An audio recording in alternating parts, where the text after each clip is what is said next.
പക്ഷേ കേരളത്തിൽ ഒരാളുടെ കയ്യിൽ കൂടിപ്പോയി 2-3 അക്കൗണ്ട് ഉണ്ടാവും. പക്ഷേ ഭൂരിഭാഗം ആൾക്കാരുടെ കയ്യിൽ എനിക്ക് തോന്നുന്നു 85% ആൾക്കാരുടെ കയ്യിലും 2 അക്കൗണ്ടിൽ കൂടുതൽ ഉണ്ടാവാൻ സാധ്യത വളരെ കുറവാണ്.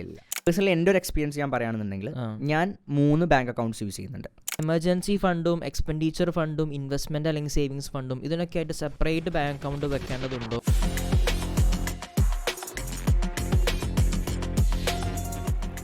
പക്ഷേ കേരളത്തിൽ ഒരാളുടെ കയ്യിൽ കൂടിപ്പോയി 2-3 അക്കൗണ്ട് ഉണ്ടാവും. പക്ഷേ ഭൂരിഭാഗം ആൾക്കാരുടെ കയ്യിൽ എനിക്ക് തോന്നുന്നു 85% ആൾക്കാരുടെ കയ്യിലും 2 അക്കൗണ്ടിൽ കൂടുതൽ ഉണ്ടാവാൻ സാധ്യത വളരെ കുറവാണ്. സോ ഈ എമർജൻസി ഫണ്ടും എക്സ്പെൻഡിച്ചർ ഫണ്ടും ഇൻവെസ്റ്റ്മെൻറ്റ് അല്ലെങ്കിൽ സേവിങ്സ് ഫണ്ടും ഇതിനൊക്കെ ആയിട്ട് സെപ്പറേറ്റ് ബാങ്ക് അക്കൗണ്ട് വെക്കേണ്ടതുണ്ടോ, അതോ we can manage it if you are well aware of the money that you have?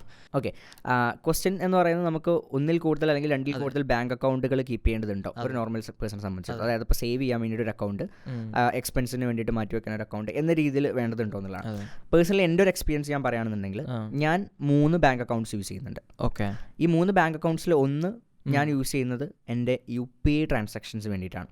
Okay, കാരണം ഇപ്പോൾ നോർമൽ ഒരു പേഴ്സണെ സംബന്ധിച്ചിടത്തോളം നമ്മൾ ക്യാഷ് കൊണ്ടെടുക്കുന്നതിനെക്കാട്ടിലും കൂടുതൽ UPI പേയ്മെൻറ്റ്സ് ആണ് ചെയ്യുന്നത് അല്ലേ.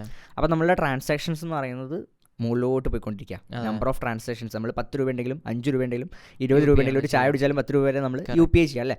അപ്പോൾ അങ്ങനത്തെ ട്രാൻസാക്ഷൻസിന്, അങ്ങനത്തെ ചെറിയ ട്രാൻസാക്ഷൻസിനൊക്കെ ഞാനൊരു അക്കൗണ്ട് കീപ്പ് ചെയ്യുന്നുണ്ട്. ഈ ഒരു അക്കൗണ്ട് തന്നെയാണ് എൻ്റെ ഒരു മന്ത്ലി എക്സ്പെൻസിന് വേണ്ടിയിട്ടും ഞാൻ ഉപയോഗിക്കുന്നത്. സിംപിളി പറയുകയാണെന്നുണ്ടെങ്കിൽ ഞാനൊരു കാൽക്കുലേഷൻ ഉണ്ട്, എൻ്റെ ഒരു പേഴ്സണൽ ബഡ്ജറ്റ് കാൽക്കുലേഷൻ പ്രകാരം എനിക്ക് എൻ്റെ മന്ത്ലി വരാൻ പോകുന്ന ഒരു ആവറേജ് എക്സ്പെൻസ് ആ ഒരു എമൗണ്ട് ഞാൻ ഒരു അക്കൗണ്ടിലോട്ട് എന്ത് ചെയ്യും, എല്ലാ മന്തും മാറ്റി വെക്കും. അതിൽ നിന്നാണ് എൻ്റെ UPI ട്രാൻസാക്ഷൻസ് ആണെന്നുണ്ടെങ്കിലും അങ്ങനത്തെ കാര്യങ്ങളൊക്കെ പോകുന്നത്. രണ്ടാമത്തെ അക്കൗണ്ടിലോട്ട് വരുമ്പോൾ അതിൽ നിന്നാണ് എൻ്റെ ഡിമാറ്റ് അക്കൗണ്ട്സ്, അതുപോലെ തന്നെ എൻ്റെ ഇൻവെസ്റ്റ്മെൻറ്റ്സ്, മ്യൂച്വൽ ഫണ്ട്സ്, SIP പോകുന്നത്. ഇത്തരത്തിലുള്ള ഇൻവെസ്റ്റ്മെൻറ്റ് ആൻഡ് ട്രേഡിംഗ് റിലേറ്റഡ് ആയിട്ടുള്ള ട്രാൻസാക്ഷൻസ് എല്ലാം ചെയ്യുന്നത് രണ്ടാമത്തെ ഒരു അക്കൗണ്ടിലാണ്. മൂന്നാമത് ഞാൻ ശരിക്കും പറഞ്ഞാൽ കീപ്പ് ചെയ്യുന്ന അക്കൗണ്ട് എനിക്ക് അത്രയും യൂസ് കേസ് ഇല്ലാത്തൊരു അക്കൗണ്ടാണ്.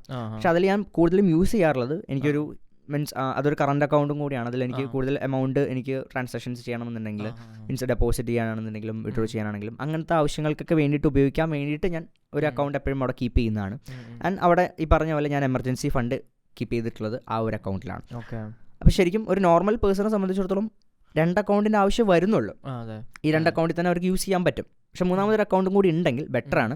പക്ഷേ അതിൽ കാര്യം കൂടി ശ്രദ്ധിക്കാനുള്ളത്, ഞാൻ ഈ മൂന്നാമത്തെ അക്കൗണ്ടിന് UPIയോ അല്ലെങ്കിൽ നെറ്റ് ബാങ്കിങ്ങോ, മീൻസ് നെറ്റ് ബാങ്കിങ് ഉണ്ട് പക്ഷേ ഞാൻ യൂസ് ചെയ്യാറില്ല, UPI കാര്യങ്ങളൊന്നും ഞാൻ എടുത്തിട്ടില്ല.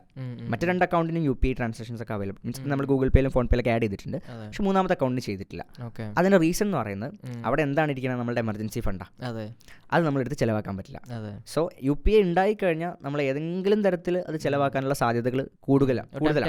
അതായത് ഒരു ടെംപ്റ്റേഷൻ എപ്പോഴൊക്കെ ഉണ്ടാവും, നമുക്കൊരു ആവശ്യം വരുമ്പോൾ അതിൽ നിന്ന് എടുത്തേക്കാം എന്ന രീതിയിലോട്ട് അതിലോട്ട് പോകാണ്ടിരിക്കാനാണ് അങ്ങനെ ചെയ്തേക്കണം. അപ്പോൾ അങ്ങനെ സ്പെൻഡിങ് ഇഷ്യൂസ് ഉള്ള ആൾക്കാരാണെന്നുണ്ടെങ്കിൽ ഒരു 3 അക്കൗണ്ട് യൂസ് ചെയ്യുന്നതും ഒരു അക്കൗണ്ടിൽ അങ്ങനെ മാറ്റി വെക്കുന്നതും നല്ലതാണ്.